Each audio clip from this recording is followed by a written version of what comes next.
POCSO, the protection of children from sexual offences act POCSO 2012 साथियों।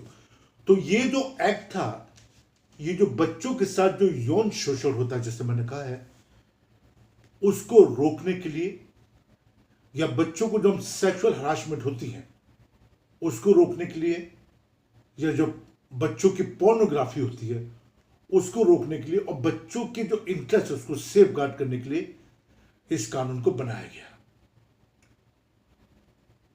अब जब ये कानून बना तो इसमें बहुत सारे सेक्शन बने, है ना, सेक्शन 3, सेक्शन 4, सेक्शन 5, 6, 7, 8, 9, 10। अब जब ये सारे इतने सारे सेक्शन जब बने तो एक एक सेक्शन जो था उसमें गंभीर से गंभीर सजा का प्रावधान था कि किस टाइप का बच्चे के साथ यौन शोषण हुआ है। बैड टच क्या है, गुड टच क्या है, वगैरह वगैरह। लेकिन साथियों, जो कुछ समय से मैं सैकड़ों केसेस पॉक्सो का हैंडल कर रहा हूं, अब बड़े दुख की बात यह है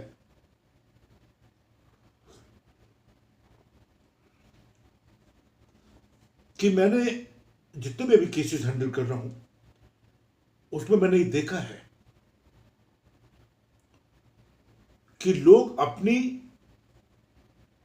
दुश्मनाई, या जो अपने घर का कलह है, या अपनी कलह मिटाने के लिए, या अपनी रंजिश मिटाने के लिए इस कानून का गलत इस्तेमाल कर रहे हैं। और सबसे खतरनाक बात इसमें यह है,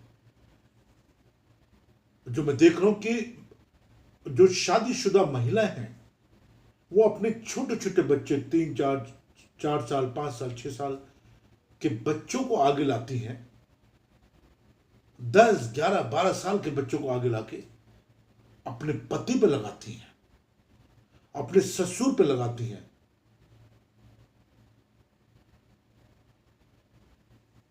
और ये मानिए कि मतलब मेरे पास शब्द नहीं है इनके लिए। तो अल्टीमेट क्या हुआ कि इन सब चीजों को लेके सुप्रीम कोर्ट, हाई कोर्ट, बहुत सारी जजमेंट आई हैं, और हाई कोर्ट, सुप्रीम कोर्ट इस चीज को लेके बहुत परेशान है। आज मैं केस को बहुत ही सीरियस तरीके से देख रहा हूं, जिसमें यकीन मानिए कि ये पूरा केस मेरे पास आया है। मैं आपको स्टेट का नाम नहीं बताऊंगा और ना ही कोई ज्यादा इस पर जिक्र करूंगा, बट मैं सिंपल सी एक बात बताता हूं मैं कैसे लोग फंसते हैं पॉक्सो में। तो इससे पहले कि मैं इस केस के बारे में आपसे डिस्कस करूं, बस मैं आपसे गुजारिश करता हूं, प्रार्थना करता हूं। मैं आपका साथी doctor Anthony Raju, advocate, supreme court. और बस आप इस चैनल को जरूर सब्सक्राइब करें, लाइक करें, कमेंट्स करें, शेयर करें, और बेल बटन जो उसको दबाना ना भूलें, क्योंकि मैं बहुत सारी वीडियो जो है टाइम टू टाइम लाता हूं और आप तक उसको लाके पहुंचाने की कोशिश करता हूं साथियों।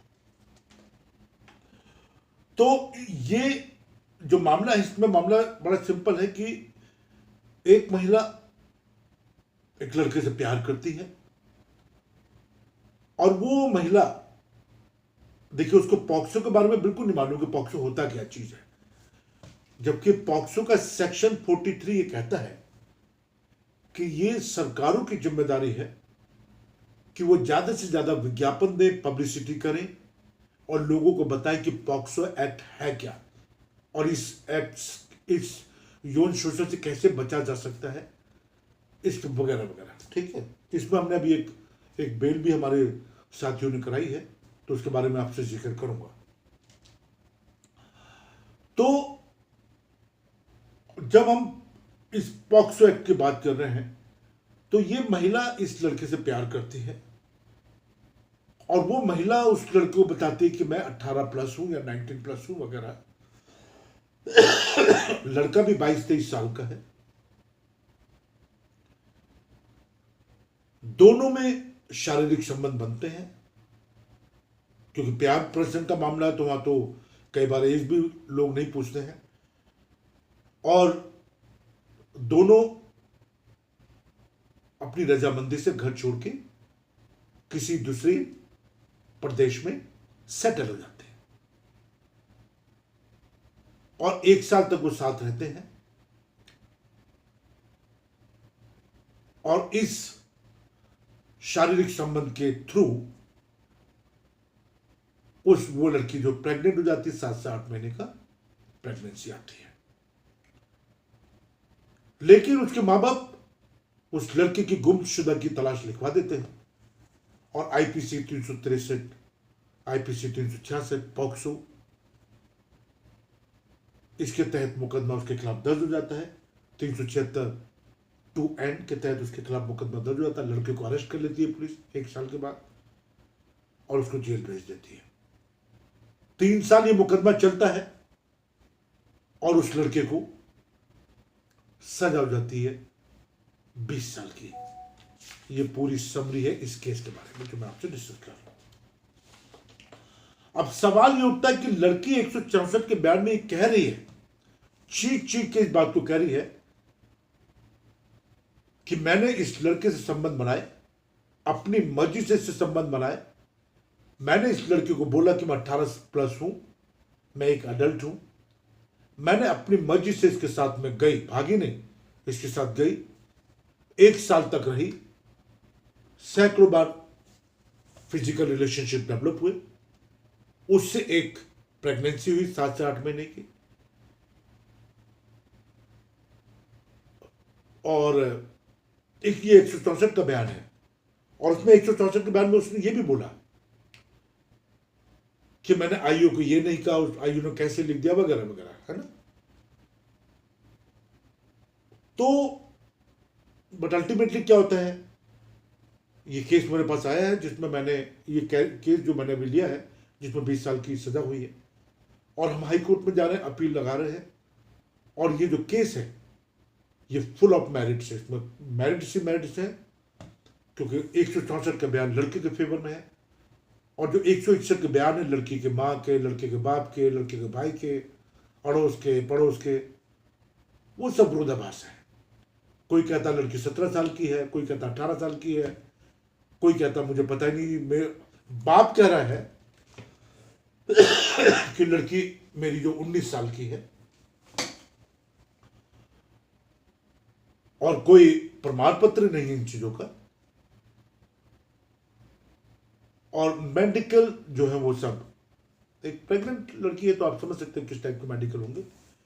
तो ओवरऑल कहने का मतलब ये है कि देखिए इस टाइप के झूठे मुकदमों से परिवार बर्बाद होते हैं। बट इस लड़की को शायद ये मालूम नहीं है या जो इसके परिवार के लोग हैं उनको शायद मालूम नहीं है कि माननीय कोर्ट के सामने झूठे दस्तावेज बनाने, झूठी गवाही देनी, आईओ को मिसलीड करना,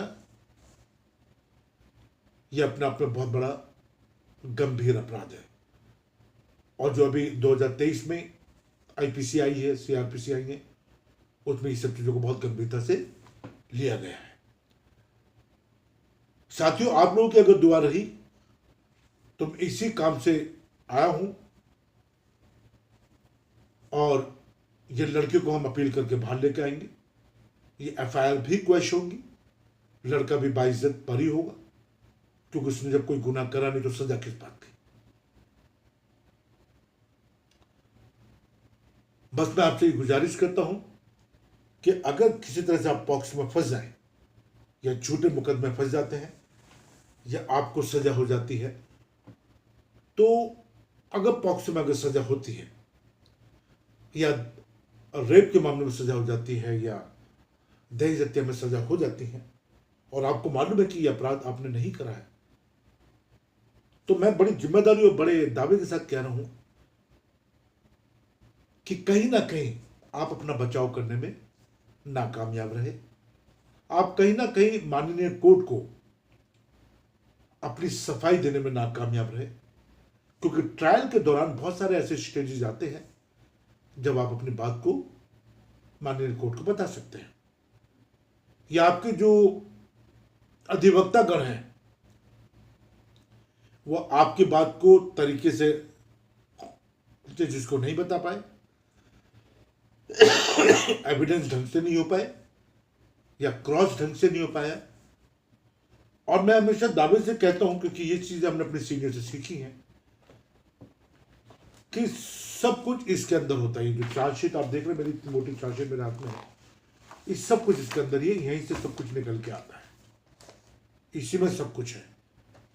बट करना क्या होता है कि देखिए, पॉक्सो जैसे मामले या दहेज हत्या के मामले या अपहरण के मामले या गैंगस्टर एक्ट के मामले या रेप के मामले या गैंग रेप के मामले, ये अपने आप में बहुत गंभीर मामले होते हैं और इसको हमें सरलता से नहीं लेना चाहिए, गंभीरता से लेना चाहिए।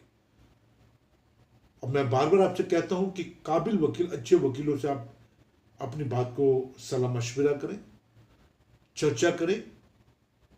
और हमारी जो टीम है वो ऑलमोस्ट सभी हाई कोर्ट में है, सुप्रीम कोर्ट में भी है, मैं खुद सुप्रीम कोर्ट में, सेशन कोर्ट में भी हमारी टीम है, और हर जगह तो मैं नहीं जा पाता हूं, बट मेरी टीम सब जगह है। और मैं आपको जो मदद कर सकता हूं वो आपके एविडेंस जुटाने में मदद कर सकता हूं, आपकी चार्जशीट पे क्या है वो मैं बता सकता हूं, आपके मेडिकल में क्या है, फिजिकल रिपोर्ट्स क्या कह रही हैं, और अगर आपने ये अपराध करा ही नहीं है तो आपको कैसे बचाना है, कैसे आप बच सकते हैं, इसमें आपकी मदद की जा सकती है। बेल हो, इंट्री बेल हो, रेगुलर बेल हो, एंटीसिपेटरी बेल हो या क्वेश्चनिंग हो, ये सब चीज जो होती है ये एक बहुत इंपॉर्टेंट पड़ाव है पूरे ट्रायल के।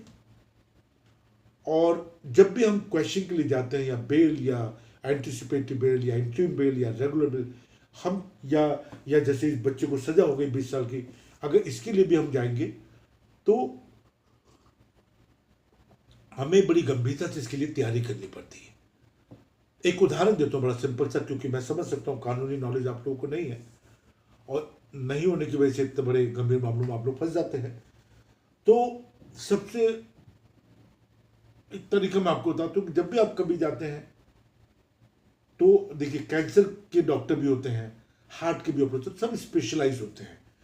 तो जो आपके अधिवक्तागण है, मैं ये नहीं कह रहा हूं कि अधिवक्तागण खराब होते हैं, ऐसा नहीं है, लेकिन वो अधिवक्ता आपके केस में कितना इंटरेस्ट ले रहा है वो बहुत इंपॉर्टेंट है। आपने उसको कितनी फी पे करी है, आपका व्यवहार उसके अधिवक्ता के साथ क्या है, आपने किस टाइप के एविडेंस उसको प्रोवाइड करे हैं, क्या आपने कोई अधिवक्ता से चीज छुपाई तो नहीं है, वो जरूरी है। आपका अधिवक्ता कैसे आपके बचाव कर रहे हैं, कैसे आपके केस को रिप्रेजेंट कर रहे हैं, ये बहुत इंपॉर्टेंट है। और मेरा ये मानना है कि अगर आप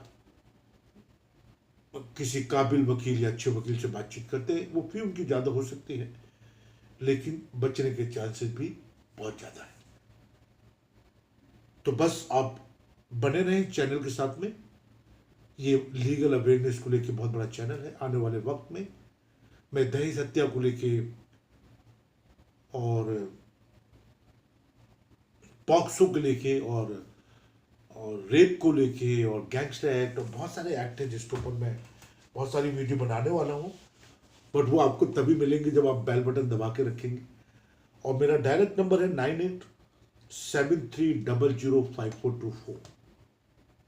इस पर आप मुझे कॉल कर सकते हैं, बात कर सकते हैं, एसएमएस कर सकते हैं, व्हाट्सएप कॉल कर सकते हैं। और क्योंकि मैं कॉल कई बार नहीं उठा पाता हूं, तो बट मैं आपसे जरूर चाहूंगा कि आप अपनी बात को ना मुझे आप व्हाट्सएप कर दें, और मैं जब आपका व्हाट्सएप पढ़ूंगा तो मैं आपको जरूर कॉल करके बताऊंगा या बात आपसे मैं जरूर करूंगा। ये मेरा आपसे वादा है।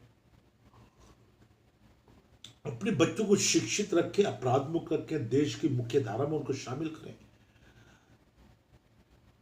और अपराध मुक्त करें अपने बच्चों को, ये बहुत इंपॉर्टेंट चीज है।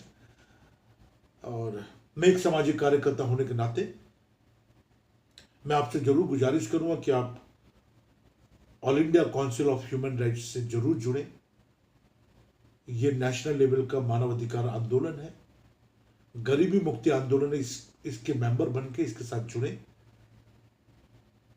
और कानूनी सहायता भी आपको पूरी तरह से दी जाएगी। 9873005424 9873005424 ये मेरा नंबर है।